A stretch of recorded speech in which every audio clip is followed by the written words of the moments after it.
మరో breaking news చూస్తున్నాం. సినిమాల విషయంలో పవన్ కీలక వ్యాఖ్యలు చేశారు. సినిమాల కంటే తనకు దేశమే ముఖ్యమన్నారు. సినిమాలను రాజకీయాలను ప్రత్యేకంగా చూస్తానన్నారు. సినిమా సినిమానే, రాజకీయం రాజకీయమే అన్నారు. పవన్ మాట్లాడే సమయంలో అటు అభిమానులు ఓజీ ఓజీ అంటూ నినాదాలు చేయడంతో పవన్ ఈ వ్యాఖ్యలు చేశారు.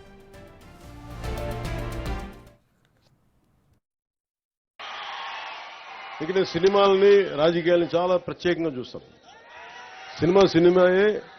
రాజకీయం దగ్గరికి వచ్చేటప్పటికి నాకు దేశం ముఖ్యం సినిమాల కంటే కూడా, సమాజం ముఖ్యం సినిమాల కంటే కూడా, గ్రామ హితం ముఖ్యం నాకు సినిమాల కంటే కూడా. ఎందుకంటే గ్రామం అన్నం పెట్టే రైతు బాగుంటే అన్నీ బాగుంటాయి. అలాగే గ్రామాలు పచ్చగా ఉంటే దేశం పచ్చగా ఉంటుంది. అందరి దగ్గర డబ్బులు ఉంటేనే సినిమాలు ఆడతాయి. అందుకని ముందు గ్రామాలు పచ్చగా ఉండాలని కోరుకునేవాడు.